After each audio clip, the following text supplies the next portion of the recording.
The woman frantically tries to open the car door because there are countless zombies behind her chasing her. She was Althea, who had escaped from the freight elevator. When she reached the other end of the alley, she discovered another group of zombies feasting there. Zombies from both sides closed in on her, and being caught by them would surely mean becoming their meal. Althea had no choice but to place her hope in a nearby house. Luckily, finding the door unlocked, she swiftly closed the door and repeatedly wrapped it with wire. Althea, who escaped with her life, spent the night here. The next day, Althea smashed the glass of a police car in the parking lot and retrieved a walkie-talkie from inside. She immediately tuned the frequency and called for Morgan, but there was no response on the other end of the walkie-talkie. Althea said, "I escaped from the basement and now I'm in the parking lot near the hospital." As she spoke, Althea stopped abruptly. Perhaps Morgan and the others couldn't hold on. Just then, Althea spotted something that excited her: a news van. She opened the rear door of the vehicle, finding no zombies inside, and the interview equipment was in excellent condition. Subsequently, Althea drove the police car back to the hospital. Little did she know that Morgan and the others had already escaped the previous day. Wearing a police uniform, Althea prepared to investigate the situation of Morgan and the rest. After observing for a while, she noticed an eerie silence in the area. The top of the car had been smashed, leaving behind a pool of blood. Althea turns around to see Jim, who's turned into a zombie, followed by Martha, the woman. Althea asked Martha, "Where are the others? What have you done to them? You took my camera and armored vehicle too." Martha replied, "I don't intend to harm you, and I really like you. I've watched the tapes you recorded, and you don't blindly help others or let them become weak. Your assistance is always based on exchanging stories." A zombie approached from behind Althea, but she didn't want to listen to Martha's nonsense. At this point, all she wanted to know was where Morgan and the others were. Martha said, "I know Morgan, and he must be looking for you right now. I want you to deliver a message for me." Without hesitation, Althea refused outright. Martha became enraged and released Jim. Although they were once partners, Althea shot Jim in the abdomen and then turned around, blowing off the head of another zombie. Althea then aimed her gun at Martha. She didn't have a soft spot for zombies, but Althea still had a hard time killing people. When Althea woke up again, Naomi was by her side. Althea was a little confused that she was okay. John told Althea that they heard her words through the walkie-talkie, and when they arrived at the hospital, she was lying on the road. Learning that everyone was still alive, Althea breathed a sigh of relief. She informed them that she didn't deliver Martha's message, which led to her being knocked out. However, John revealed that Martha had found another way to deliver the message through the camera Althea had found. Martha told Morgan, "I'm disappointed in you. I gave you so many opportunities to become stronger, but you didn't accept them. You will see me again, and by then, I will be even more powerful." In the evening, they sat around the bonfire. Morgan mentioned that the place they were heading to was called Alexandria Safe Zone, which had several communities and a leader who owned a pet tiger. Of course, their good friend Rick was there too, but before they could get to the kingdom they had to make a trip to the previous truck stop to remove all the boxes and continue what Clayton had done. After everyone had gone to sleep, Morgan stood guard alone, watching the surveillance footage. It was then that his close friend John approached him. John had noticed that Morgan was distracted. Morgan wasn't because of the harsh words from the woman on the camera, but because the wound on her chest was so bad it wouldn't last much longer.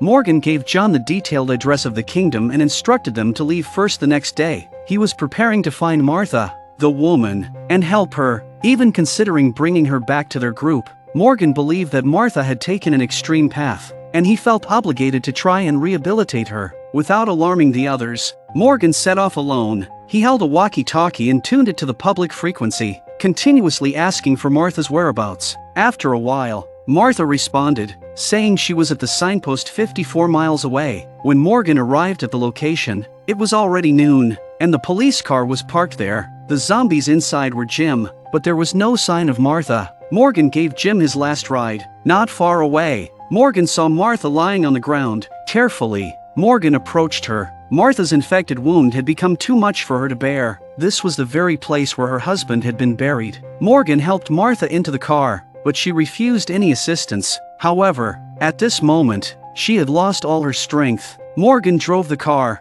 heading to the gas station in Mississippi to meet up with the others. Martha, in the car, continued to protest, while Morgan tried to use words to persuade her. On the other side, Alicia and the rest had just arrived at the gas station in Mississippi. The supplies were still there, and everyone could finally relax. Each person could take a sip of hot coffee. Althea was also replenishing the bullets in the car. John was using the radio to contact Morgan. Morgan could hear John's voice, but his voice couldn't reach John. Sarah explains that the base station here is strong enough for him to hear, but you can't get his signal. Althea, while adding coolant to the car, noticed zombies quietly approaching from behind. Seeing 2 zombies was no big deal for her, and she was about to take out her weapon to kill them. Suddenly, a wave of dizziness hit her. The zombies continued to approach Althea. Naomi also noticed Althea's condition. Althea knelt down directly on the ground. Just as the zombies were about to get Althea, Alicia arrived in time to take out the zombies with 2 shots. They quickly rushed to Althea's side to check on her condition. Althea appeared unusually weak, and they didn't know the exact cause. The gunshots would most likely attract more zombies if nothing unexpected happened.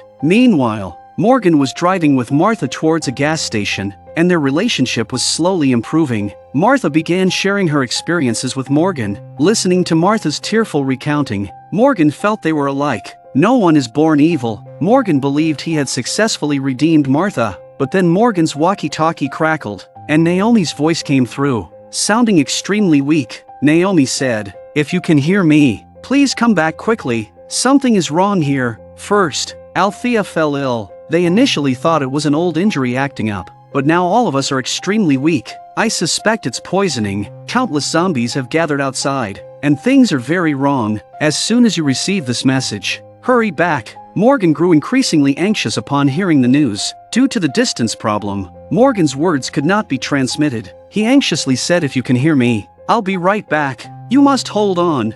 Morgan accelerated, wanting to reach the gas station as quickly as possible. Due to the high speed, it's unclear whether Martha intentionally or unintentionally started screaming in pain. Morgan couldn't afford to pay attention to Martha at the moment. He could only ask her to hold on. Martha kept saying, "I can't go on anymore. Please stop the car." But Morgan, in a rare moment, didn't listen. Seeing that it didn't work, Martha said, "Then give me the antibiotics. I can't hold on much longer." Morgan extended his right hand towards the back seat, but Martha grabbed his arm instead. The car slid out of control on the road and eventually crashed into a nearby wall. Morgan vaguely saw Martha walking towards him and dragging him out of the car to write something on his face. When Morgan regained consciousness, Martha was gazing affectionately at him, and car parts were deeply embedded in his leg. Martha's wound was also severely infected. She said, "I need to make sure you can't go back to help them. Now, either you kill me, or I kill you." Morgan replied, "I can't kill anyone. I have to go find them." Morgan's walkie-talkie once again transmitted Naomi's voice calling out, urging him to come back quickly. Morgan was in a hurry. Morgan said, "I came to you because I want to help you." But Martha wasn't buying it. She aggressively replied, "Now, either you kill me and go back to who you were, or I turn you into zombies and become powerful." The entrance to the truck station was already filled with zombies. Luciana and the others were lying on the ground in agony. Naomi, despite being a nurse, couldn't find the right treatment for the unknown poisoning. She thought of drinking water to see if it would alleviate the symptoms, but Naomi sensed something was wrong. Every bottle of water had been opened, clearly tampered with and contaminated. Besides Martha, who else would do such a thing?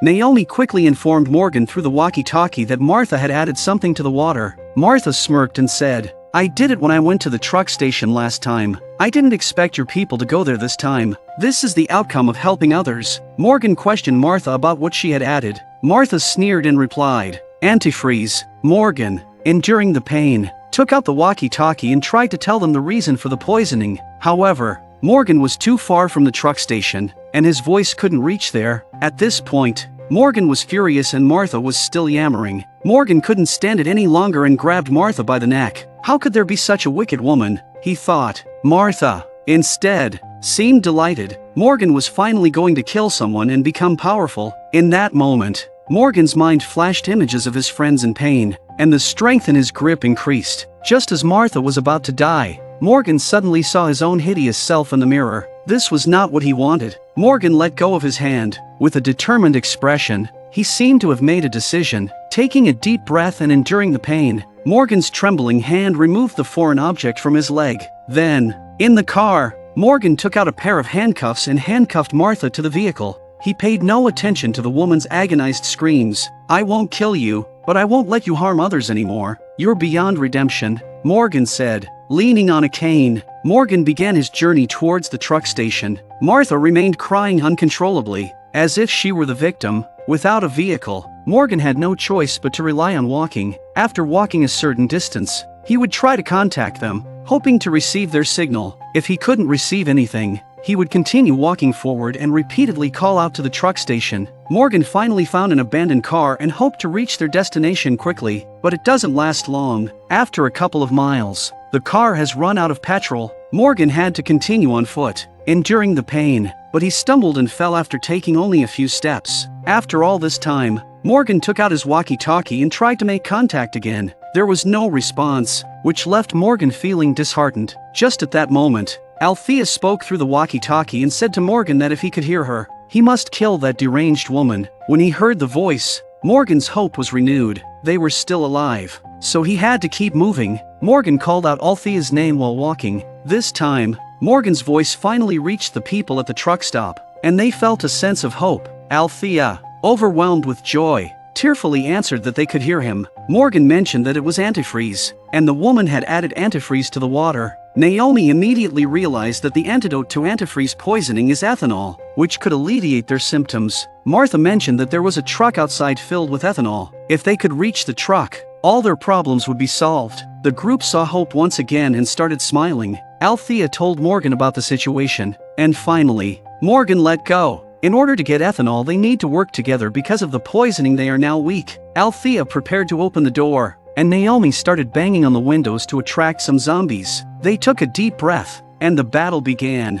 They pushed the zombies at the door far away. John, the sharpshooter, cleared the way in the middle, and Alicia followed closely. Zombies in the distance also heard the commotion and started rushing towards them. They couldn't retreat at this point. They had to endure their weakness and create a path. Victor arrived at the back of the tanker truck, and the others quickly retreated. Victor exerted all his strength to open the valve, but after 3 minutes, the valve remained stubbornly immobile, perhaps due to being parked for over 2 years. It had started to rust. The zombies changed direction and headed towards Victor. As the zombies approached, Althea shouted for everyone to get down. The machine gun cover on the truck opened, and Victor and Luciana knew what that meant. Under the merciless barrage of the 2 machine guns, all the zombies fell. Not a single one remained alive. However, the range of the machine guns also covered the tanker truck, causing almost all the ethanol to leak onto the ground. Their efforts had been in vain once again. Naomi could only tell Morgan that they didn't have any ethanol left.